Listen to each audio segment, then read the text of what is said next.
दर्शन की 55वीं कक्षा, योग दर्शन के द्वितीय पाद साधन पाद का 13वां सूत्र कल प्रारंभ किया था। 12वें सूत्र में भी बताया था कि क्लेश मूलः कर्माशय, कर्माशय क्लेश मूलक होता है और दृष्ट अदृष्ट जन्म को में फल उसका प्राप्त होता है।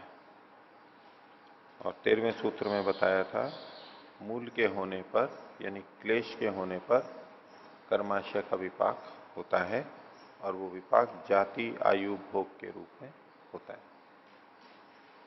तो कल के पाठ में से किन्हीं को कुछ पूछना है तो पूछिए। ओम आचार्य जी, सूत्र संख्या 12 में तत्र तीव्र संवेगेन मंत्र तपस समाधिभिर निर्वर्तितः जो पुण्य कर्माशय है वो सद्यः परिपच्यते कहा है। तो आपने एक बार बताया था कि जो मंत्र तप और समाधि आदि से जो मानसिक कर्म से जो कर्माशय बनता है अथवा जो संस्कार बनते हैं उससे कर्माशय नहीं बनता है। कर्माशय तो किसी का उपकार करने से ही होता है, तो उसके थोड़ा विपरीत दिख रहा है। हाँ, यहाँ उस तरह का वाक्य यही है। यहाँ और एक दो जगह ऐसे भी आती है आगे, तो इनके द्वारा भी कर्माशय का बनना स्वीकार किया गया। ठीक है। और दूसरा इसमें जो सबसे नीचे एक पंक्ति है, सबसे नीचे से पहली, तत्र नारकाणाम नास्ति दृष्ट जन्म वेदनीय कर्माशय। इसमें तो एक तो आपने कहा था कि नारकाणाम मतलब जो नरकीय कर्म है, तो उन कर्मों का भी इस दृष्ट जन्म में उनका फल नहीं हो सकता है, इसलिए नहीं होता है। लेकिन दूसरे व्याख्याकार लोग कहते हैं कि जो नारक योनि है, जैसे पशु पक्षी आदि कीट पतंग आदि, तो उनका जो कर्म, वो जो कर्मफल भोग रहे हैं वो भी दृष्ट जन्म वेदनीय नहीं है, अपितु वो अदृष्ट जन्म वेदनीय उनका कर्माशय, अर्थात पिछले जन्म में जो गलत किया था उसको भोग रहे हैं। इस तरीके की व्याख्या की जाती।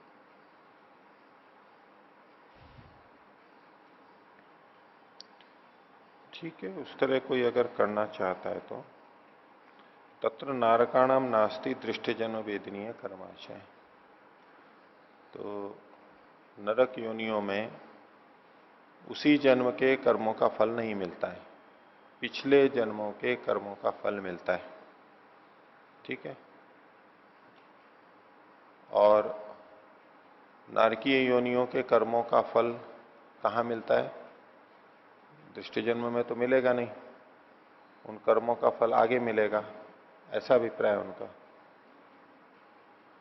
साथ में मैं जोड़ रहा हूं, उसके साथ में ये अर्थापत्ति निकलेगी। नरक योनियों में जो कर्म फल भोगे जा रहे हैं, तो ऐसा है कि पीछे से निकाल करके देख सकते हैं, इसमें भी इसमें उनको कोई दोष लगता है कि जो अति निकृष्ट कर्म है उनका फल इस जन्म में नहीं हो सकता, मनुष्य जन्म में। इसमें उनको कोई आपत्ति लगती है? कोई आपत्ति दिखाई है उन टीकाकारों ने? नहीं, उन्होंने उस तरह से अर्थ किया। और क्षीण क्लेशानाम अपनी नास्ति अदृष्ट जन्म वेदनीय, तो जो क्षीण क्लेश हो गए हैं उनका अदृष्ट जन्म वेदनीय कर्माशय नहीं होता है। उसका अर्थ वो यहां भी पिछले वाले से करते हैं कि पिछले कर्मों का फल इनको नहीं मिलता है इस जन्म में, उनको इसी जन्म का फल उनको मिलता है, ऐसा यहां भी लेंगे। अगर इस शैली में दोनों में देखा जाए तो ये चूंकि कर्माशय बनता ही मनुष्य शरीर में है, तो नारकाणाम इन्होंने जो किया है, राजवीर जी ने तो यही किया, उसके अनुरूप वैसा है।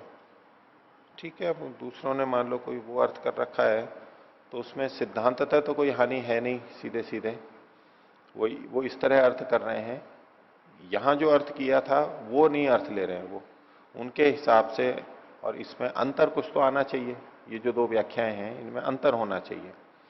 सीधे सीधे शब्दों में जो है उसमें तो सिद्धांत में तो कोई वैसा विपरीतता आ नहीं रही है, जो तात्पर्य लेंगे उसमें भिन्नता आएगी।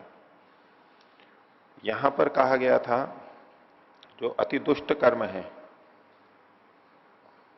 उनका दृष्टजन्म वेदनीय कर्माशय नहीं बनता है।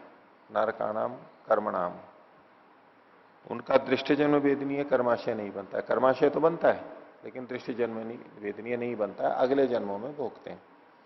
उन्होंने कह दिया कि जो नारक योनियां हैं इनमें पिछले कर्मों का फल मिलता है। तो यहां इन्होंने कहा था कि इन कर्मों का फल यहां नहीं मिलता, अगले जन्मों में मिलता है। ठीक है, तिर्यक योनियों में मिलता है। और उन्होंने कहा कि तिर्यक योनियों में जो फल मिल रहा है वो पीछे का आ रहा है, इस जन्म का नहीं है, वो पिछले का है। तो वैसे तो कोई अंतर हुआ नहीं इसमें। तो अर्थ भेद करने में कोई प्रयोजन होना चाहिए, उसकी दृष्टि से अगर विचार करें कि वो यूं कहें कि वो इस बात को अगर अस्वीकार करते हैं, वो यूं कहें कि जितने भी तिर्यक योनियां हैं, नरक योनियां हैं, उनमें जो कर्मफल भोगा जाता है वो तो पिछला होता है, लेकिन मनुष्य जन्म में भी अति दुष्ट कर्मों का फल भोगा जा सकता है उसमें। इधर पहले वाले पक्ष में क्या बन रहा था कि अति दुष्ट कर्मों का फल मनुष्य शरीर में नहीं भोगा जा सकता। उनके पक्ष में इसमें स्वीकृति हो जाएगी क्योंकि उसका निषेध तो किया नहीं है उन्होंने। नारक योनियों में पिछले कर्मों का फल होता है, ये तो पहले वाले को भी स्वीकार्य है, अंतर कुछ नहीं है उसमें। लेकिन इसके निहितार्थ जो है, अन्य जो अर्थ आएगा अर्थापत्ति से आएगा कि वो मनुष्य शरीर में नारक अति निकृष्ट कर्मों का फल भी भोग स्वीकार करते हैं, जबकि पहले पक्ष में अति निकृष्ट कर्मों का फल मनुष्य शरीर में मिल ही नहीं सकता है। ये अंतर आएगा। आ रही है बात समझ में? में जी वो तो मनुष्य जन्म में जो भी कर्म करेंगे उसका सारा ही फल इसमें मिलता है, वो तो न तो ये पूर्व पक्षी मानते हैं न उत्तर तो पक्षी ऐसा मानते मैं हैं। भी नहीं कह रहा हूं कि वो ऐसा मानता है कि मनुष्य शरीर के में किए गए कर्मों का सारा फल यहीं मिलेगा, ऐसा तो कह ही नहीं रहा हूं ना। अति निकृष्ट कर्मों की बात है। भिन्नता कहां पर लगेगी फिर? पहले पक्ष में कहा जा रहा है अति निकृष्ट कर्मों का फल मनुष्य शरीर में नहीं मिलेगा, यानी अर्थापत्ति से आ रहा है कि अन्यत्र मिलेगा। दूसरे पक्ष में जो अर्थ किया गया कि तिर्यक योनियों में जो फल मिल रहा है वो इस जन्म का नहीं पिछले जन्म का है, तो पहले वाले की जो अर्थापत्ति थी वो इसका साक्षात अर्थ निकाल रहे हैं। लेकिन इससे अर्थापत्ति में क्या निकलेगा? दूसरे पक्ष में उनके उनके मत में यह आ सकता है कि अति निकृष्ट कर्मों का फल मनुष्य शरीर में मिलता है, मिल सकता है, क्योंकि उसका उन्होंने निषेध नहीं किया। मनुष्य शरीर में कौन से कर्मों का फल मिलता है ये कोई उन्होंने नियमन तो किया नहीं है। ये तो पहले पक्ष में नियमन हुआ कि जो अति निकृष्ट कर्म है उनका फल मनुष्य शरीर में नहीं मिलता है, ये इन्होंने नियमन कर दिया। दूसरे वाले अर्थ में नियमन तो हुआ नहीं है। तो मनुष्य शरीर में सब तरह के कर्मों का फल मिल सकता है, अति निकृष्ट का भी मिल सकता है, ये उसमें भिन्नता रहेगी। ठीक है। और कोई बोलिए।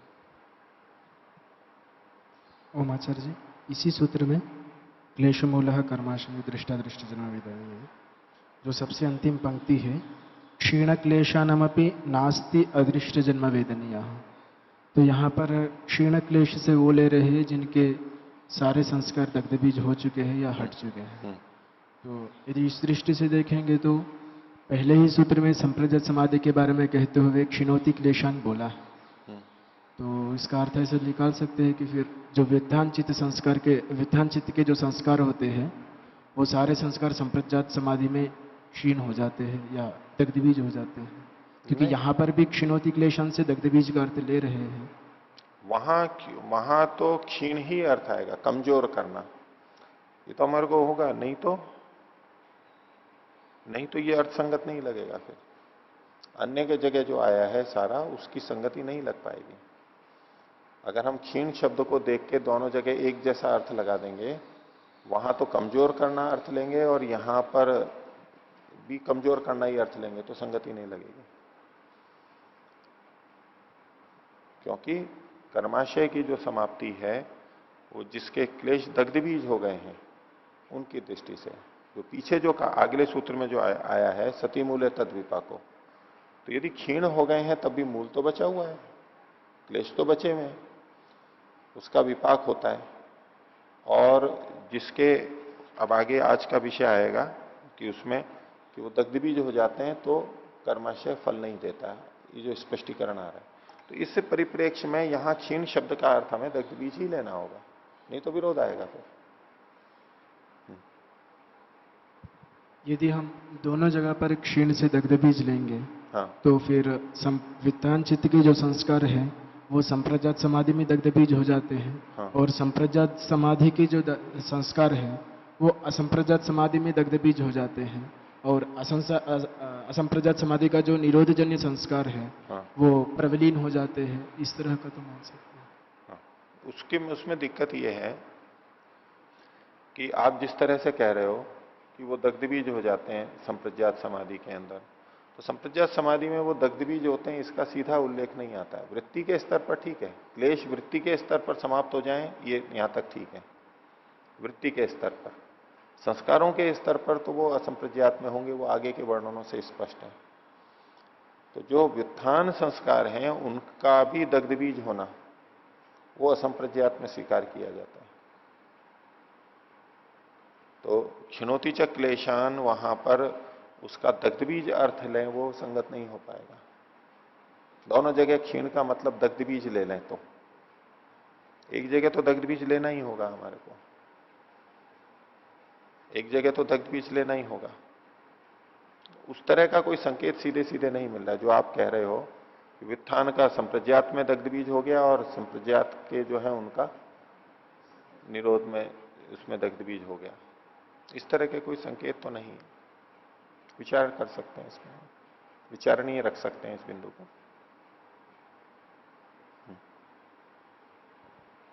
ओम आचार्य जी, इसी सूत्र के भाष्य के अंतिम से पहली पंक्ति अभी जो चर्चा का विषय बना था, तत्र नारकाणाम नास्ति दृष्ट जन्म वेदनीय कर्माशय। यदि नारक कर्मों का दृष्ट जन्म वेदनीय हो तो ये अर्थापत्ति निकल के आएगी अदृष्ट जन्म वेदनीय मान लेंगे। तो अदृष्ट जन्म वेदनीय मानेंगे, नारकाण मतलब तिर्यक योनिया, अब ये तो भोग योनिया होती हैं, वो कैसे संगत लगेगा? तो भोग योनियों में भोगा जाएगा ना, इसीलिए तो अदृष्ट जन्म वेदनीय है, भोग की बात है। नारक योनियों में कर्म किए जाते हैं ऐसा थोड़ा ना कहा जा रहा है यहां पर। आपकी आपत्ति यह है कि तिर्यक योनियों में तो कर्म नहीं किए जाते, केवल भोग भोगे जाते हैं। तो यहां ये कहां, ये अर्थापत्ति थोड़ा ना आ रही है कि तिर्यक योनियों में कर्म किए जाते हैं। ये अर्थापत्ति कैसे निकाल रहे हो? मैं केवल अदृष्ट जन्म वेदनीय से अर्थापत्ति निकाला। कैसे कैसे निकलेगी अदृष्ट जन्म? नास्ति दृष्ट जन्म वेदनीय कर्माशय। हाँ, उनका नारकों का दृष्ट जन्म वेदनीय कर्माशय नहीं होता है, अदृष्ट जन्म वेदनीय होता है। इनका जैसा अर्थ लेना, ये आप उनके अर्थ पे आपत्ति कर रहे हो। वो जो अन्य टीकाकारों का इन्होंने बताया, इन्होंने लेकिन तात्पर्य दूसरा कहा था।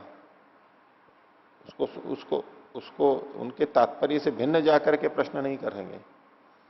आप अर्थ ले रहे हो वो अलग ले रहे हो। इनका ये कहना था कि नारकों में दृष्टिजन्म वेदनीय नहीं होता, इसका मतलब नारक योनियों में जो भोग किए जा रहे हैं वो कर्माशय इससे पहले के योनियों में बना है। उसका तात्पर्य ये नहीं है कि नारक योनियों में कर्म किए जाते हैं और उन कर्मों का फल इस जन्म में नारक योनि में नहीं होता है, वो आगे के जन्मों में होता है। नारक योनियों में कर्म किए जाते हैं इसमें तात्पर्य नहीं था इनका।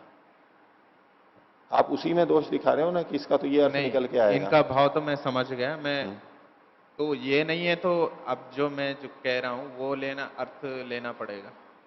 कौन सा नहीं है? तो अगर नारकी योनि में दृष्ट जन्म वेदी नहीं है तो इसका मतलब जो पिछले जन्मों में किए हुए हैं कर्म उसका भी ये भोग रहे हैं।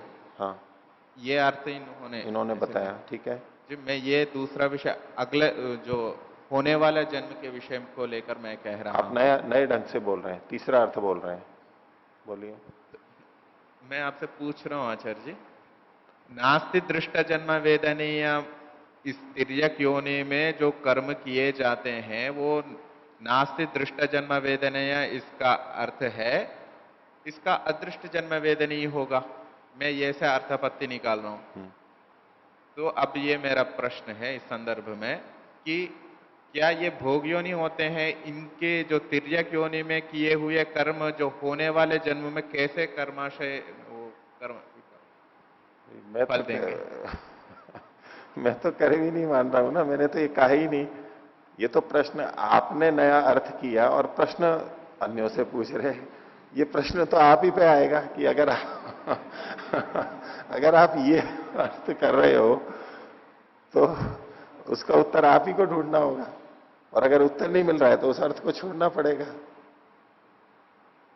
हमारे को अन्य प्रमाणों से सिद्ध है कि कुछ योनियां केवल भोग योनियां होती हैं। ठीक है, कर्म दे, उपभोग दे और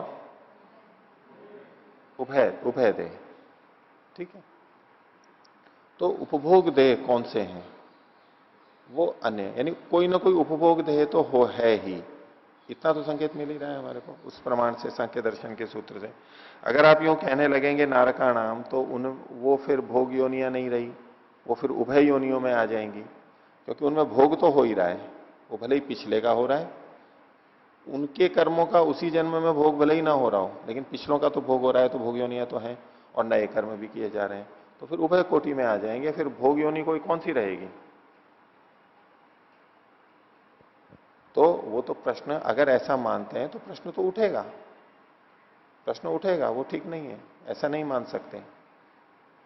नारका नाम का मतलब आप नारक योनियों का कह रहे हो, उनमें दृष्ट जन्म वेदनीय नहीं होता, यानी उनमें अदृष्ट जन्म वेदनीय होता है, तो नारका नाम का वो अर्थ करके कह रहे हो आप, वो तो संगत नहीं लगेगा ना, इसलिए वो अर्थ नहीं किया जा रहा है।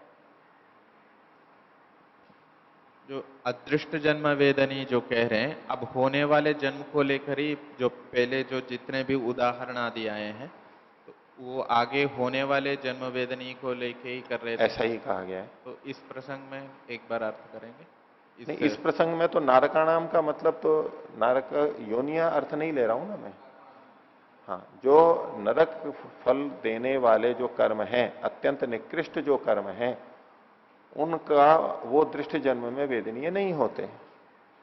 यहां तो कर्म अर्थ लिया गया है नारकाणाम, आप ले रहे हो योनियों का, तो वो तो अर्थ किया नहीं गया। तो ले तो भविष्य का ही रहे हैं इसमें, लेकिन नारकाणाम का अर्थ अलग लिया जा रहा है। नारकाणाम का अर्थ अगर योनि लेते हैं तो फिर वो अर्थ संगत लग सकता है जो इन्होंने कहा कि उनमें जो फल भोगा जा रहा है वो उनका अपने जन्म का किया हुआ नहीं है, वो पीछे का किया हुआ है। पर मेरे को तो अभी पहले वाला पक्ष ही ठीक लग रहा है, उसी को। चलें आगे। आचार्य जी, इसी सूत्र में जो सद्या शब्द आया है, सद्या, तो उसका स्पष्ट अर्थ किस प्रकार लेंगे? सद्या एवं परिपच्यते, सद्या एवं परिपच्यते आया है। सापेक्ष कथन है, सद्य औरों की अपेक्षा शीघ्र है। अब सद्य का मतलब आप जानना चाहते हैं कि 1 सेकंड में या 1 महीने में या 1 दिन में, सापेक्ष कथन है, मैंने कल भी कहा था, शीघ्र ही होता है। तो शीघ्र का मतलब इसी जन्म में हो जाएगा। और इस जन्म में भी देखो, कर्म तो कुछ ऐसे होते हैं जो इस जन्म में भी फल देते हैं और अगले जन्म में भी देते हैं। अगर वो ऐसा कर्म है जो इसी जन्म में फल दिया जाने वाला है, तो इस जन्म में फल देने वाले अन्य कर्मों की अपेक्षा वो शीघ्र दे देगा। और यदि वो कर्म ऐसा है जिसका फल अन्य जन्मों में दिया जाना है, तो इसके अतिरिक्त भी जो अन्य जन्मों में फल मिलने वाले कर्म हैं, उनकी अपेक्षा इसका शीघ्र हो जाएगा। ठीक है, वो कर्म के ऊपर निर्भर करेगा कि किस तरह का कर्म है। इस जन्म का है तो इस जन्म में शीघ्र हो जाएगा, अन्य जन्मों का है तो अन्य जन्मों में शीघ्र हो जाएगा। यही कर सकते हैं। मुख्यतः तो इस जन्म को लेकर के तात्पर्य प्रतीत हो रहा है। तो 13वें सूत्र के भाष्य को फिर से देखते हैं। एक पंक्ति हमने कल देखी थी, सत्सु क्लेशेषु कर्माशयो विपाकारम भी भवती। क्लेशों के होने पर ही कर्माशय विपाक को आरंभ करने वाला होता है, विपाक को देना शुरू करता है। न उच्छिन्न क्लेश मूल, क्लेश रूपी मूल के उच्छिन्न होने पर वो विपाकारंभी नहीं होता। तो एक तो स्पष्ट हो ही गया है कि कर्माशय तभी विपाक को देने लगेगा जब क्लेश साथ में होंगे, क्लेश नहीं होंगे तो वो विपाक को नहीं कर पाएगा। अब इस बात को समझाने के लिए दो उदाहरण नीचे दिए जा रहे हैं। यथा तुषावनद्धा शाली तंडुला अदग्ध बीज भावा प्ररोह समर्था भवंती। शाली तंडुला, शाली मतलब तो चावल धान जो होता है, तंडुल मतलब तो वो जो धान छिलके सहित होता है उसको शाली तंडुल कहेंगे। तंडुल वैसे तो चावल को भी बोलते हैं, तो शाली के रूप में जो है पूरा। जब तुषावनद्धा, तुष से युक्त रहते हैं, तुष मतलब ऊपर जो तुष जो छिलका होता है उसका भूसा जो होता है, वो जब रहेगा तब ही वो उग सकते हैं। उसको हटा देंगे तो नहीं उगेंगे। बिलई भुना नहीं है, दग्ध बीज वाली बात अलग है। अभी क्या कह रहे हैं, जैसे छिलका उतार दिया जाए तो चावल या तंडुल उगते नहीं है, छिलका वाला होता है तो ही उगते हैं। तो यथा तुषावनद्धा शाली तंडुला। और दूसरा कह रहे हैं अदग्ध बीज भावा, और वो दग्ध बीज नहीं हुए, भुने नहीं गए हो, उनका धानिया नहीं बना दी हो, अग्नि में ना पका लिया हो, तब प्ररोह समर्था भवंती, प्ररोह में समर्थ होते हैं। इसके विपरीत बोल रहे हैं न अपनीत तुषा दग्ध बीज भावावा, जिसके तुष अपनीत कर दिए हैं, हटा दिए गए हैं, वो नहीं अंकुरित होने में समर्थ नहीं है। और दग्ध बीज भावावा, जब उनको भुने हुए बीज के समान कर देते हैं, भून देते हैं, तब भी वो अंकुर में समर्थ नहीं होते हैं। तथा इसी प्रकार से क्लेशावनद्धा कर्माशय विपाक प्ररोही भवती, कर्माशय भी क्लेशों से जब बिंधा हुआ रहता है, युक्त रहता है, तो वो विपाकारंभी होता है। विपाक प्ररोही भवती, उसमें विपाक निकल करके आता है। तो जो धान का छिलका है वो तो हो गया यहां पर क्लेश, और अंदर का जो बीज है वो हो गया कर्माशय। तो कर्माशय होते हुए भी अगर क्लेश नहीं है, यानी छिलका नहीं है, तो तंडुल उगेगा नहीं, विपाक प्ररोही नहीं बनेगा। तो तथा क्लेशावनतः कर्माशयो विपाक प्ररोही भवती नापनीत क्लेशो,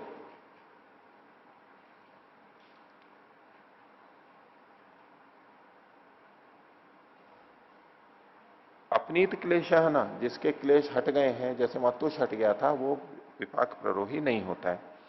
न प्रसंख्यान दग्ध क्लेश बीज भावो वायती, अथवा प्रसंख्यान से दग्ध हुए वे क्लेशों के समान, दग्ध क्लेश क्लेश रूपी बीज के समान जब होता है, तब भी वो प्ररोह नहीं कर सकता। सच विपाक त्रिविधो जात्यायु और भोगा, और ये विपाक तीन प्रकार का होता है, जाति, आयु और भोग। तो सूत्र का जो अर्थ था वो तो यहां पर पूरा कर दिया इन्होंने, सूत्र से संबंधित बात तो पूरी हो गई। अब जो आगे का वर्णन है वो कर्माशय से संबंधित कुछ विवेचनाएं हैं, विस्तार है, वो बताया जा रहा है। ठीक है, सूत्र तो स्पष्ट हो गया। आगे देखो, तत्र इदम विचार्यते, अब इसमें ये विचार किया जा रहा है, किम एकम कर्म एकस्य जन्मनः कारणम, क्या एक कर्म एक जन्म का कारण होता है? एक कर्म एक जन्म, एक कर्म एक जन्म, जितने कर्म उतने जन्म, क्या ऐसा होता है? दूसरा, अथा एकम कर्म अनेकम जन्म आक्षिपति, अथवा एक कर्म से ही अनेक जन्म हो जाते हैं। एक कर्म से अनेक जन्म हुए, फिर किसी और एक कर्म से अनेक जन्म हुए, फिर किसी एक कर्म से अनेक जन्म हुए, ऐसे एक एक कर्म से अनेक जन्म होते हैं, क्या ऐसा है? दो पक्ष हैं और पक्ष रख रहे हैं। ये प्रथम विचारणा में दो भेद किए, एक कर्म से एक जन्म और एक कर्म से अनेक जन्म। अब दूसरी विचारणा है, द्वितीय विचारणा, किम अनेकम कर्म अनेकम जन्म निर्वर्तयति, क्या अनेक जन्म मिलकर के एक जन्म को देते हैं, अनेक जन्म को देते हैं, अनेक कर्म मिलकर अनेक जन्म को देते हैं, अथवा अनेकम कर्म एकम जन्म निर्वर्तयति, अथवा अनेक कर्म मिलकर एक जन्म को देते हैं। तो कुल मिला के चार पक्ष हो गए। तब इसका उत्तर देते हैं, न तावत एकम कर्म एकस्य जन्मनः कारणम, एक कर्म एक जन्म का कारण तो नहीं हो सकता है। ये क्यों नहीं हो सकता है? कस्मात, तो कहा अनादिकाल प्रचितस्य असंख्येयस्य अवशिष्टस्य कर्मणः सांप्रतिकस्य च काल क्रम अनियमात अनाश्वासो लोकस्य प्रसक्तः। तो अनादि काल से जो प्रचित है, अनादि काल प्रचितस्य, पिछले न जाने कब से, अनादि मतलब न जाने कब से बहुत सारे वो इकट्ठे हो रहे हैं, प्रचितस्य असंख्येयस्य, जिसकी हम संख्या नहीं कर सकते, इतने है। तो संख्या निश्चित, परमात्मा की दृष्टि से निश्चित है, हमारी दृष्टि से अनिश्चित है, हम कह ही नहीं सकते कि कितने कर्म होंगे। असंख्येयस्य अवशिष्टस्य कर्मणा, जो बचे हुए कर्म है जिनका फल अभी तक नहीं भोगा गया है उनका। और सांप्रतिकस्य च, और अभी के वर्तमान के कर्म भी, वर्तमान के मतलब मनुष्य शरीर के कर्म। तो ये जो प्रसंग चलाया जा रहा है ये मनुष्य शरीर को ध्यान में रख करके किया जा रहा है। अन्य शरीरों में भी पिछले कर्म बाकी रहते हैं और वो बहुत सारे रहते हैं। मान लो मनुष्य शरीर के बाद में इतर योनियों में गया पाप की अधिकता से, तब भी असंख्य कर्म है, लेकिन वहां वर्तमान के कर्म नहीं रहेंगे, सांप्रतिक कर्म नहीं रहेंगे। तो ये जो कथन किया जा रहा है ये मनुष्य को ध्यान में रख के किया जा रहा है। और मनुष्य शरीर भी जब मिला है तब भी असंख्य कर्म बचे हुए हैं हमारे। कई बार मन में ये आ जाता है कि मनुष्य जन्म, अन्य कर्म तो भोग लिए, अब मनुष्य जन्म मिला है तो जितने भी हमारे पाप पुण्य की तुल्यता से मनुष्य जन्म मिल जाता है, तो जितने भी पाप पुण्य बचे हुए थे तुल्य, उन सब से मनुष्य जन्म मिल गया है। और मनुष्य जन्म मिल गया तो अब पीछे के तो कर्म रहे नहीं कोई, और अब बस मनुष्य जन्म में जो नए कर्म करेंगे या जो उनसे फिर आगे आगे मिलता रहेगा। लेकिन मनुष्य जन्म जिस समय मिलता है उस समय भी असंख्य पिछले कर्म बाकी रहते हैं और वर्तमान के भी हो रहे हैं। वो जो असंख्य बहुत सारे कर्म थे उसमें से थोड़े से कर्मों से मनुष्य जन्म मिलता है। पाप पुण्य की तुल्यता से मनुष्य जन्म मिलता है, लेकिन इसका यह मतलब नहीं है कि सभी पाप पुण्य बराबर हैं तो उनको मिला करके सारे से मनुष्य जन्म मिल गया। पाप पुण्य की तुल्यता से मनुष्य जन्म मिला है, इसका मात्र इतना अर्थ है कि एक ये योग्यता है कि जब बराबर होंगे तब मनुष्य जन्म मिलेगा। अब मनुष्य जन्म किन कर्मों से मिल रहा है, वो उसके अपने जो वो है उनमें से कुछ से मिलेगा, बाकी फिर भी बचे हुए रहेंगे, बहुत सारे बचे हुए रहेंगे। किसी ने हाथी, घोड़े, बंदर और न जाने क्या क्या चीज बनने के बहुत सारे कर्म कर रखे हैं, बहुत अधिक पाप कर रखे हैं और पुण्य भी बहुत अधिक कर लिए। पहले पाप करते करते मान लो बहुत अधिक हो गए, फिर पुण्य भी करते करते हो गए।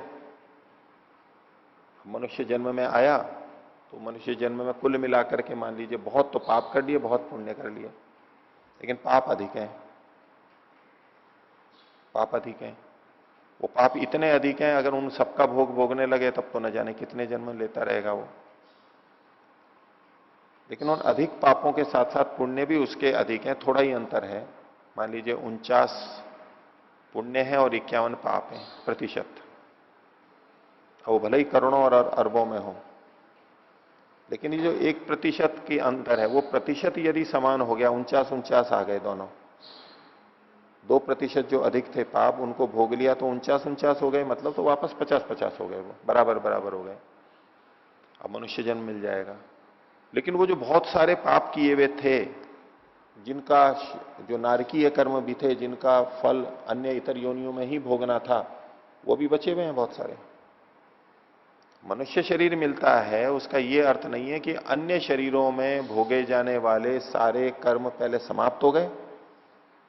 जिन जिन योनियों में जाना है वो सारे के सारे भोग करके और अब मनुष्य जन्म में आया है, ऐसा नहीं है। पाप पुण्य की तुल्यता होते ही आ सकता है और उसके इतर योनियों में भोगे जाने वाले बहुत से नारकीय कर्म शेष भी बचे हुए रह सकते हैं। इसलिए मनुष्य जन्म के संदर्भ में कहा जा रहा है और अनादिकाल प्रचितस्य असंख्येयस्य अवशिष्टस्य कर्मणा, असंख्य कर्म अवशिष्ट हैं अभी भी उसके, एक तो पिछले बाकी हैं और सांप्रतिकस्य च, और वर्तमान के भी बहुत कर्म हैं।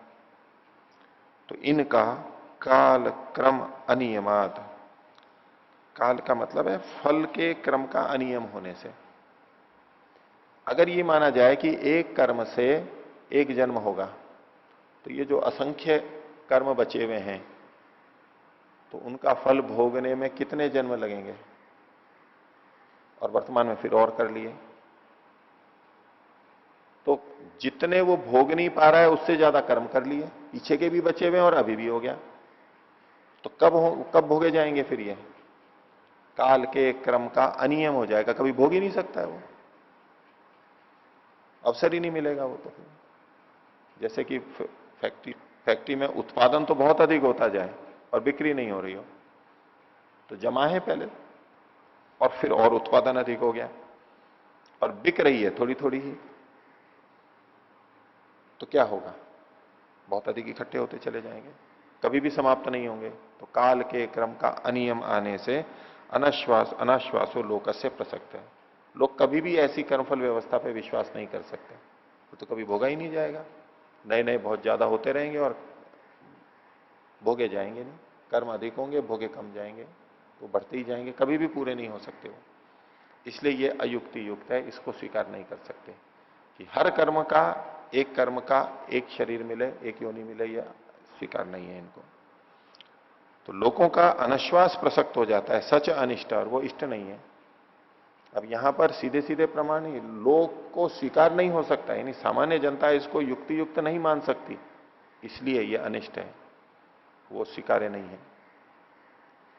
आगे, न च एकम कर्म अनेकस्य जन्मनः कारणम, एक कर्म अनेक जन्म का कारण नहीं हो सकता है, एक जन्म से अनेक जन्म भी नहीं हो सकते, ये तो और भी बड़ी बात हो जाएगी।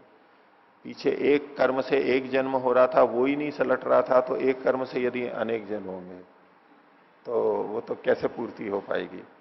तो न च एकम कर्म अनेकस्य जन्मनः कारणम कस्मात, तो अनेकेशु कर्मसु एकैकम एव कर्म अनेकस्य जन्मनः कारणम, अनेक जन्मों अनेक कर्मों में, कस्मात अनेकेशु कर्मसु, अनेक कर्मों में से एक एकम एव कर्म, उनमें से एक एक कर्म, अनेक कर्म तो मतलब बहुत सारे मिले हुए जो हैं आप तक इकट्ठे हैं, उनमें से निकला हुआ एक एक कर्म अनेकस्य जन्मस्य कारणम, अनेक जन्मों का यदि कारण हो, तो इति अवशिष्ट से विपाक कालाभाव, जो बचे हुए हैं उनके तो विपाक के काल का अभाव हो जाएगा, विपाक हो ही कब सकता है, उनका फल ही नहीं मिल पाएगा।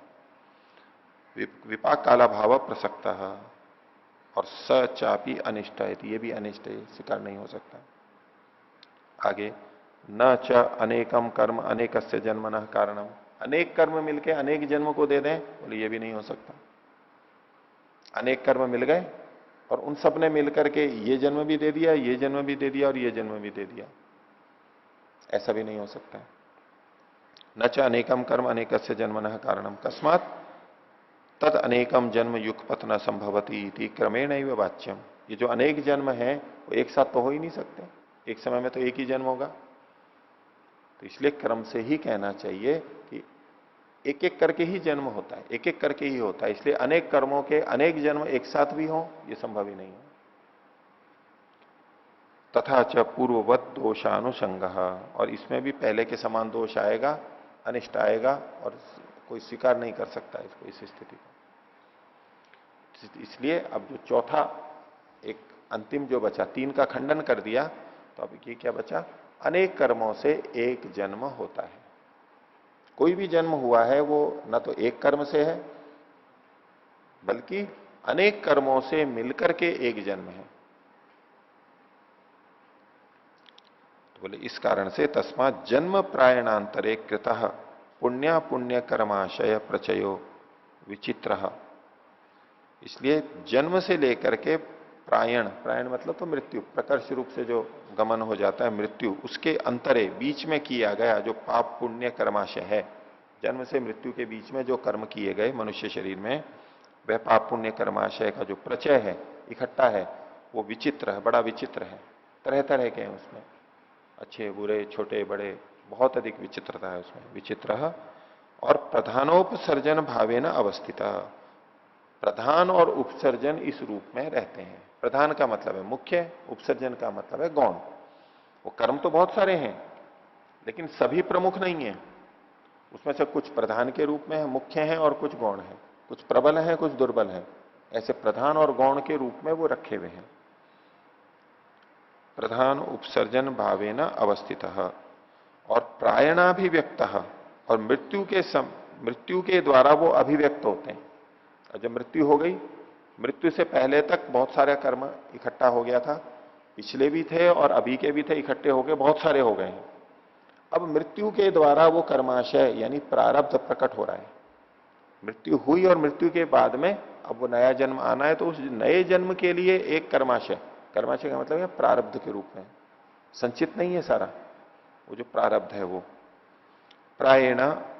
प्रायणाभिव्यक्त एक प्रकट्य न मरणम प्रसाद्य, और वो एक मिल करके, प्रकट होकर के, एक साथ मिल करके मृत्यु को करके मरणम प्रसाद्य सम्मूर्छित है, आपस में एक दूसरे से जुड़ के एकमेव जन्म करोति, एक ही जन्म को करता है। तो जो कर्माशय है, यहां कर्माशय का मतलब हमें लेना होगा प्रारब्ध, संचित नहीं। संचित ले लेंगे तो ये आएगा कि जितना भी संचित है बस उससे एक ही जन्म होगा, और एक ही जन्म होगा तो बस समाप्त हो गया, फिर आगे। तो यहां जो कर्माशय कहा जा रहा है उसका मतलब है प्रारब्ध। वो कर्माशय का वो भाग, वो एक इकट्ठा भाग जो कि अगले किसी एक जन्म को देने वाला है, और उसमें अनेक कर्म मिले हुए हैं, प्रकट है, समूर्छित है, एक दूसरे से जुड़ा हुआ है। अब जो हमें फल मिलते रहते हैं, जन्म भी, शरीर भी मिला, परिवार मिला, और जो चीजें मिलती रहती हैं, उनमें पुरुषार्थ से जो मिला उसको छोड़ करके जो मिलती हैं, कर्माशय के कारण से जो मिलती हैं, उसमें ऐसा नहीं होता है कि बिल्कुल इस कर्म से ये मिला, इस कर्म से ये मिला। वो सारा मिल करके, सब कुछ करके एक प्रकट हो गया, और उसके अनुसार से कुछ निर्धार, भाई ये चीजें ऐसे ऐसे मिल रही हैं। एकदम ऐसा विभाजन नहीं है कि इतने का ये हो गया, इतने का ये हो गया, इतने का ये हो गया। वो सब मिल जाएगा, मिल करके और फिर कुछ अलग अलग चीजें हमारे को प्राप्त होंगी। इसलिए यहां पर इन्होंने इसको कहा सम्मूर्छिता। मरणम प्रसाद्य सम्मूर्छिता एकमेव जन्म करोति। और जब ये एक जन्म होता है तो तच्च जन्म तेनैव कर्मणा लब्धायुष्कम भवति। तो ये जो एक जन्म है, जाति, जन्म का मतलब हो गया जाति, ये तेनैव कर्मणा, उसी कर्म से, जिस कर्म से जन्म मिला था उसी कर्म से, कर्म का मतलब है प्रारब्ध, एक कर्माशय जो प्रारब्ध के रूप में है, वो ही उसी से ही लब्धायुष्कम भवति, आयु को प्राप्त करता है, प्राप्त आयु वाला हो जाता है। जन्म भी उसी से हुआ और आयु भी उसी से मिली है, जो एक कर्माशय है, प्रारब्ध कर्माशय, आयु भी मिल गई। और तस्मिन आयुषी तेनैव कर्मणा भोगा संपद्यते, और उस आयु में उसी कर्म से, उसी प्रारब्ध से भोगा संपद्यते, भोग भी संपन्न होता है, हमें साधन मिलते हैं। भोग का मतलब भोग के साधन। तो जिस कर्माशय से जन्म हुआ था उसी कर्माशय से आयु हुई है, और उसी कर्माशय से भोग भी हुआ है। और ये कर्माशय एक ही जन्म में फल देने वाला है, एक ही जन्म में फल देने वाला है, ये प्रारब्ध। तो असौ कर्माशयो जात्यायुर्भोग हेतुत्वात् त्रिविपाक को अभिधीयते। तो ये जो कर्माशय है, प्रारब्ध रूप कर्माशय है, ये जन्म आयु और भोग यानी जाति आयु भोग का हेतु होने से त्रिविपाक कहा जाता है। तीन विपाक हो रहे हैं इसके, तीन तरह के फल मिल रहे हैं। जो जात्यायुर्भोगा विपाक कहा था, तद विपाको जात्यायुर्भोगा, तो ये एक पूरे कर्माशय से ही जाति आयु भोग तीनों हमारे को प्राप्त होते हैं। त्रिविपाको अभिधीयते अतः एक भवी का कर्माशय उक्ता। इसलिए ये जो कर्माशय है, जो जन्म देने वाला है प्रारब्ध, वो एक भविक होता है। एक भविक का मतलब है एक भव को देने वाला, एक जन्म को देने वाला है। तो पीछे जो इन्होंने चार पक्ष रखे थे, उसमें जो चौथा पक्ष था, अनेक कर्म मिलकर के एक जन्म को देते हैं, उसकी पुष्टि यहां पर करने कि अनेक कर्म मिलकर के, प्रकट होकर के, समूर्छित होकर के जो प्रारब्ध कर्माशय बना है, वो प्रारब्ध एक ही जन्म को देता है। ये सब मिलकर के एक ही जन्म को देते हैं, अनेक कर्म एक ही जन्म को दे रहे हैं, और जन्म के अनुरूप आयु, और आयु साथ में भोग, ये भी साथ में जुड़े हुए हैं। तो ये एक भविक कर्माशय है, दो जन्मों को कभी नहीं देगा। ये प्रारब्ध कर्माशय दो जन्मों को नहीं देगा, एक जन्म ये दे दिया और फिर उसी ने दूसरा जन्म भी दे दिया, ऐसा कभी नहीं होगा। जब एक जन्म मिला हुआ है, अब उसकी समाप्ति के समय एक जब नया प्रारब्ध आएगा अगले जन्म वाला, वो यहां मृत्यु को करा करके अगला जन्म दे देगा। तो असो कर्माशय अतः एक भविका कर्माशय उक्ता हो गया। अब आगे जो लिखा हुआ है,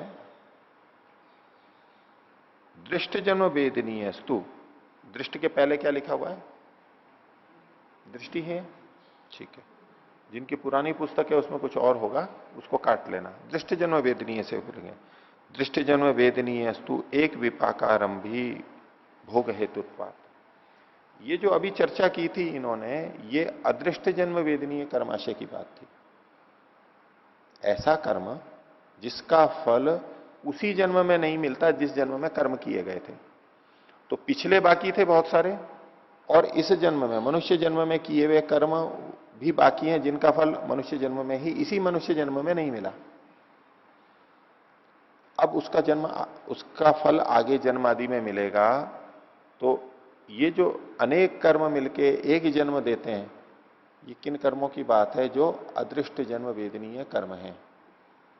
दृष्टादृष्ट, पीछे जो कहा था क्लेश मूल कर्माशय दृष्टादृष्ट जन्म वेदनीय, तो ये जो एक भविक कर्म की बात कही गई, ये अदृष्ट जन्म वेदनीय कर्मों की बात कही गई थी। वो तीनों चीजें देते हैं, जाति आयु भोग। लेकिन कर्म तो दृष्ट जन्म वेदनीय भी है, पीछे कहा गया। तो जो दृष्ट जन्म वेदनीय है वो त्रिविपाकी होते हैं, द्विविपाकी होते हैं, एक विपाकी होते हैं। कैसे होते हैं वो चर्चा चलाई जा रही है। तो दृष्ट जन्म वेदनीय स्तु एक विपाकारंभ भी भोग हेतुत्वात्, केवल एक विपाक को भी आरंभ करने वाले हो सकते हैं भोग का हेतु होने से। पिछले प्रारब्ध के अनुसार, अदृष्ट जन्म वेदनीय कर्माशय के अनुसार, प्रारब्ध के अनुसार जाति आयु भोग मिल गए। अब जीवन चल रहा है मनुष्य जीवन, अब उसने यहां और कर्म कर लिए। अब उन कर्मों से जब ऐसे कर्म जो दृष्ट जन्म वेदनीय इसी जन्म में फल दे रहे हैं, तो वो क्या फल दे सकते हैं? वो केवल भोग दे सकते हैं। ये एक प्रकार हुआ। जाति तो दे नहीं सकते, जाति तो मिल ही चुकी है। जन्म तो दूसरा क्या देंगे वो? अगर वो दूसरा जन्म देते हैं तो वो दृष्ट जन्म वेदनीय नहीं कहलाएंगे, वो तो अदृष्ट जन्म वेदनीय हो जाएंगे। इसलिए दृष्ट जन्म वेदनीय कर्माशय या तो केवल भोग को देगा। वर्तमान का जो पुरुषार्थ है, एक तरह से वो पुरुषार्थ किया, कर्म किया और वो कर्माशय में गया और उसी का फल हमारे को यहां भी प्राप्त हो रहा है। तो या तो केवल भोग को देगा। अब पिछला वाला भोग भी बाकी है। अदृष्ट जन्म वेदनीय कर्माशय से जो भोग प्राप्त था वो तो है ही, वर्तमान मनुष्य जन्म से किए गए दृष्ट जन्म वेदनीय से भोग भी प्राप्त हो सकता है। तो जिन दृष्ट जन्म वेदनीय कर्मों से भोग केवल मिलता है वो एक विपाकारंभी कहलाएगा, क्योंकि जाति आयु भोग इन तीन में से वो केवल भोग को दे रहा है, तो ये एक विपाकारंभी होता है। उसी के लिए यहां कहा गया दृष्ट जन्म वेदनीय स्तु एक विपाकारंभी। एक विपाकारंभी होता है क्यों? भोग हेतुत्वा, भोग का हेतु होने से, कारण होने से। अगली बात करें, द्विविपाकारंभी वा, दृष्ट जन्म वेदनीय के बारे में ही कहा जा रहा है। दृष्ट जन्म वेदनीय द्विविपाकारंभी भी हो सकता है, दो विपाक भी दे सकता है। कौन कौन से? आयुर्भोग हेतुत्वा, वो आयु भी दे सकता है और भोग भी दे सकता है, दोनों चीजें दे रहा है वो, आयु और भोग दोनों को दे रहा है। तो द्विविपाकारंभी हो गया।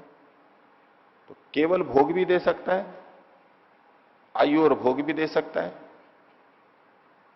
और जब त्रिविपाकारंभी होगा अदृष्ट जन्म वेदनीय, वो जाति आयु भोग तीनों को दे सकता है। तो द्विविपाकारंभी व आयुर्भोग हेतुत्वात् नंदीश्वरवद नहुषवद वा इति, नंदीश्वर और नहुष के समान ये उदाहरण दिए गए, जो हमने पिछले सूत्र के संदर्भ में भी चर्चा की थी यहां पर। तो कम से कम ये त्रिविपाकारंभी तो नहीं है, जाति तो नहीं बदल रही है। वो जो सर्प के समान बात कही जा रही है, तिर्यक की बात कही गई कि सर्प बन गया वो, तो जाति तो नहीं बदल रही है, इतना तो पक्का है। अब रही बात कि इनको जो विपाक हुआ वो एक विपाकारंभी था या द्विविपाकारंभी था। तो यद्यपि द्विविपाकारंभी के साथ दिया गया है, लेकिन पीछे चूंकि एक विपाकारंभी भी कहा गया है, तो ये दो उदाहरण अलग अलग माने जाते हैं, एक विपाकारंभी और एक द्विविपाकारंभी का। तो यहां पर जो नंदीश्वर और नहुषवत है, तो नंदीश्वर वाला उदाहरण तो द्विविपाकारंभी का माना जाता है, और नहुष का उदाहरण एक विपाकारंभी माना जाता है। यथाक्रम नहीं है, ये आगे पीछे है, जैसा कि दृष्टांत लोग मानते हैं उस कथा के अनुसार ऐसा है। तो नहुष जो देवताओं का इंद्र था, उसने अपने परिणाम को छोड़ के तिर्यक्तु के रूप में परिणित हुआ, तो उसकी आयु कम नहीं हुई थी।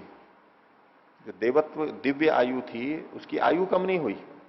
उसने पाप कर्म किया, तो पाप कर्म का फल अगर आयु के रूप में आएगा तो क्या आएगा? आयु घटेगी। उसकी आयु घटी नहीं, आयु तो उतनी ही थी उसकी। दुष्ट कर्म किया था, आयु तो बढ़नी नहीं थी उससे, बस उसको भोग बढ़ गया। सर्प योनि का जो दुख होता है, तिर्यक योनि का जो दुख होता है, वो उसको प्राप्त हुआ, तो केवल भोग मिला उसको। और नंदीश्वर ने जो अपना शुभ कार्य किया, उससे उसकी आयु भी बढ़ गई, दिव्य आयु की भी प्राप्ति हुई और दिव्य भोगों की भी प्राप्ति हुई। तो आयु और भोग दोनों उसको मिल गए, ऐसा व्याख्याकार कहते हैं इसमें। तो ये उदाहरण एक एक करके, एक एक विपाकारंभी का, नहुष का और नंदीश्वर का द्विविपाकारंभी का, इस रूप में व्याख्याकार इस करते हैं। लेकिन जाति तो नहीं है इसमें, इतना पक्का है, त्रिविपाकारंभी तो नहीं है ये। आगे, क्लेश कर्म विपाकानुभव निर्वर्तिताभिस्तु वासना भी अनादिकाल सम्मूर्छितम इदम चित्तम चित्रीकृतम इव सर्वतो मत्स्य जाल ग्रंथि भी इव आततम इति एता अनेक भव पूर्विका वासना। कर्माशय को तो कहा था एक भविक कर्माशय है, एक ही जन्म में फल देता है। वासना के लिए क्या कहा जा रहा है? वासना का मतलब संस्कार, वासना रूप संस्कार। अनेक भव पूर्विका वासनाएं, वासनाएं अनेक जन्मों में बनी है, ऐसी ये होती हैं। अनेक जन्म पूर्विका, अनेक जन्मों में मिलकर के बनी है ये बनने की दृष्टि से कह रहे हैं पूर्विका। कैसी हैं ये वासनाएं? तो उसके लिए कहा क्लेश कर्म विपाका अनुभव निर्वर्तिताभिस्तु। क्लेश से, कर्म से, विपाक से, अनुभव से जो उत्पन्न हुई है ऐसी वासनाएं। पीछे जो क्लेश कर्म विपाकाशय ही अपराम निष्ठा पुरुष विशेष ऐश्वर्य आया था, उस संदर्भ में भी ये उद्धृत किया था मैंने। तो क्लेश कर्म विपाक, ये तीन, और साथ में यूं जोड़ सकते हैं इनके अनुभव से, क्लेश के अनुभव से, कर्म के अनुभव से, विपाक के अनुभव से,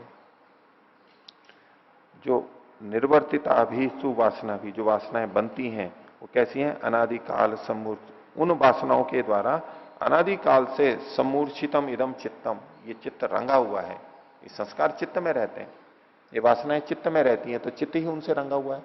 जब अलग अलग रंग करते जाते हैं कपड़े पे, कागज पे, तो वो उन रंगों से युक्त हो जाता है। ऐसे ही चित्त पर जो ये बहुत सारे रंग रंगे गए हैं, वासनाएं रंगी गई हैं, तो उनसे चित्रित हो जाता है वैसा का वैसा ही।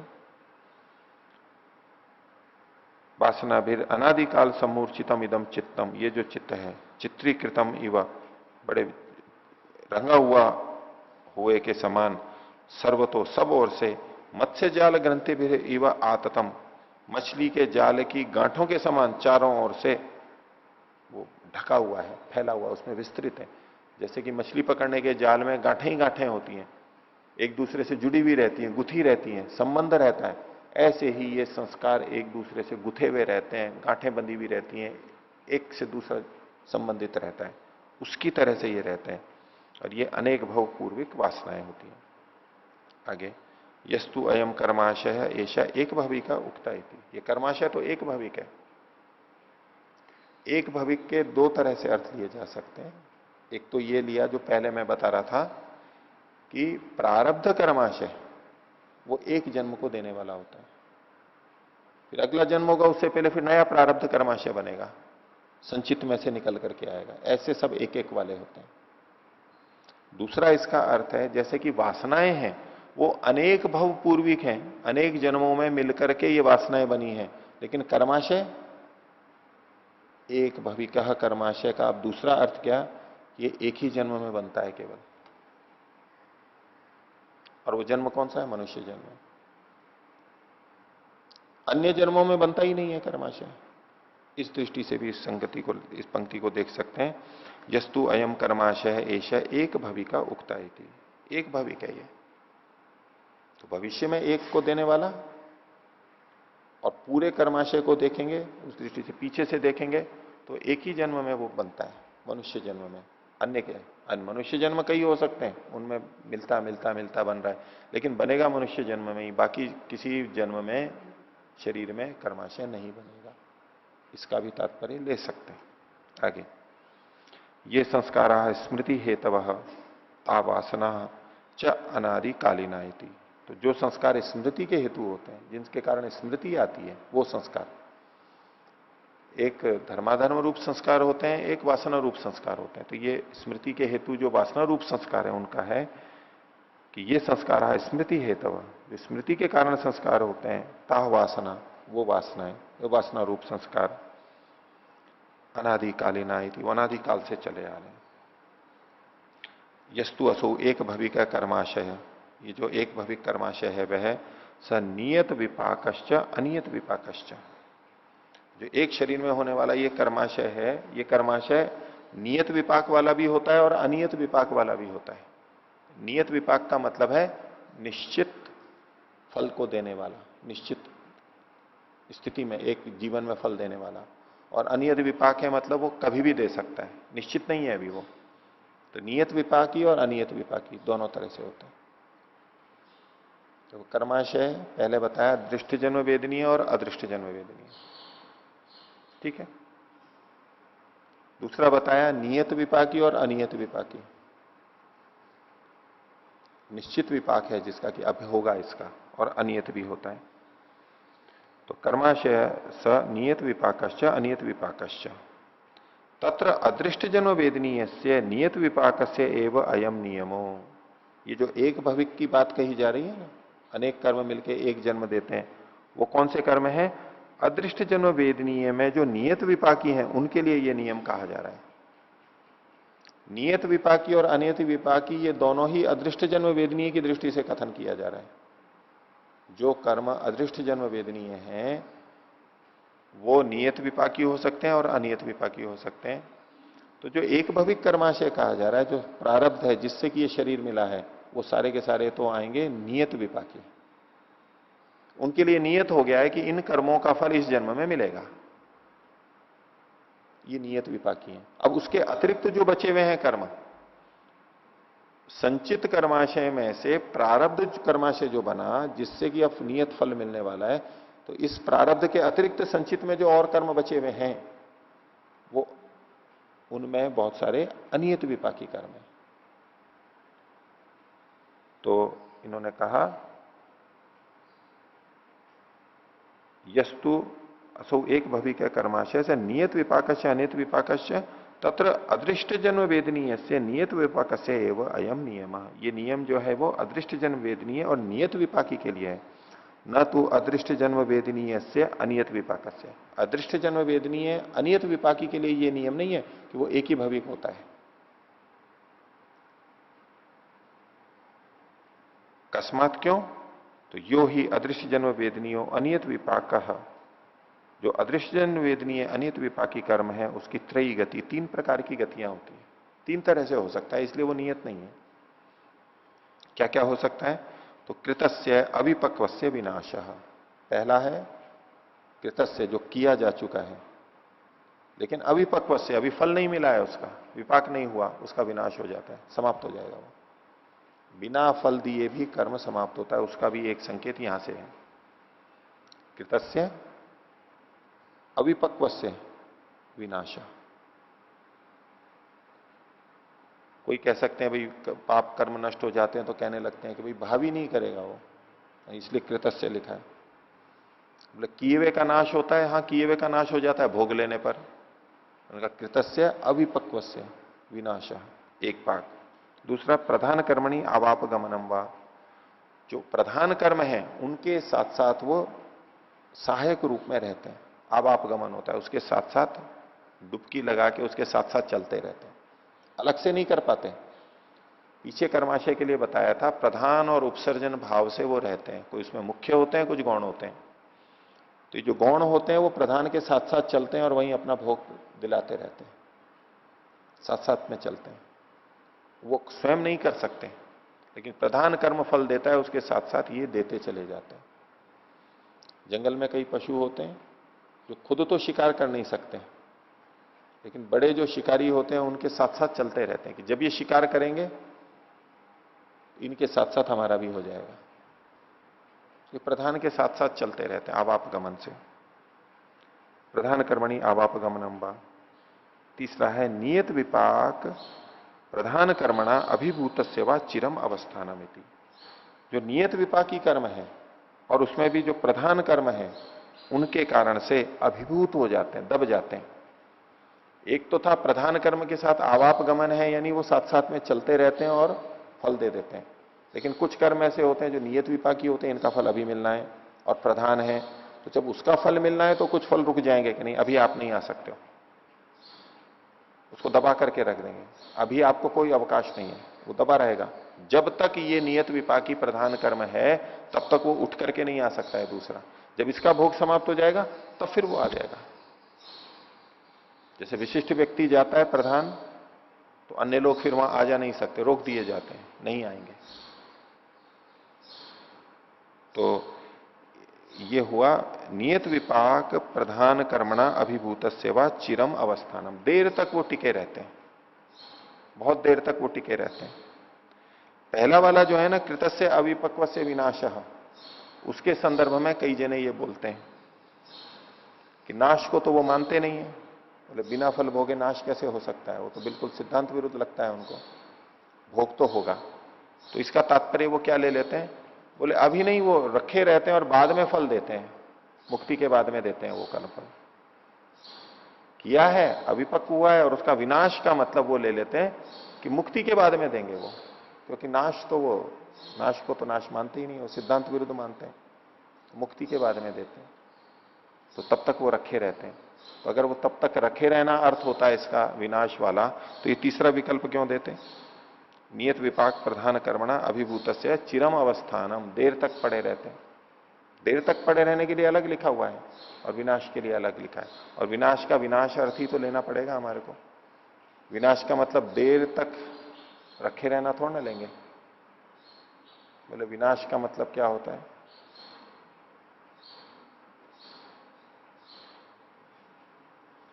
नश अदर्शन है, दिखाई नहीं दे रहा है तो सही वो, है तो सही वो व्याकरण को बीच में ले आते हैं। अदर्शनम लोपः, लोप का मतलब अदर्शन है, दिखाई नहीं दे रहा है वो। तो अगर ऐसा मानेंगे कि नाश कभी, फिर तो कभी नाश होगा ही नहीं। उनसे पूछते हैं कि कर्म फल भोगने के बाद में क्या होता है उन कर्मों का? कर्म फल भोगने के बाद में कर्मों का क्या होता है? नाश होता है, समाप्ति होती है, नाश होता है। तो वहां भी नाश का वही अर्थ लगा लो, नश दर्शन है कि दिखाई नहीं दे रहे हैं तो सही, बाद में आएंगे। फिर जिन कर्मों को भोग लिया है वो नाश हो गए। नाश का मतलब है कि वो अभी दिखाई नहीं दे रहे हैं लेकिन बाद में आएंगे।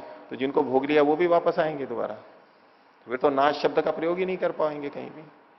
तो नाश का नाश अर्थ है देर काल तक, चिरकाल तक रहने का चिरकाल तक अर्थ है। तो नियत विपाक प्रधान कर्मणा अभिभूत सेवा चिरम अवस्थानम, ये तीन विकल्प इन्होंने बताए अदृष्ट जन्म वेदनीय अनियत विपाकी कर्मों के। इसके बारे में कुछ और बातें आगे व्याख्या के अंदर प्रमाण सहित और बताएंगे। इतना ही रखते हैं। प्रणव। ओ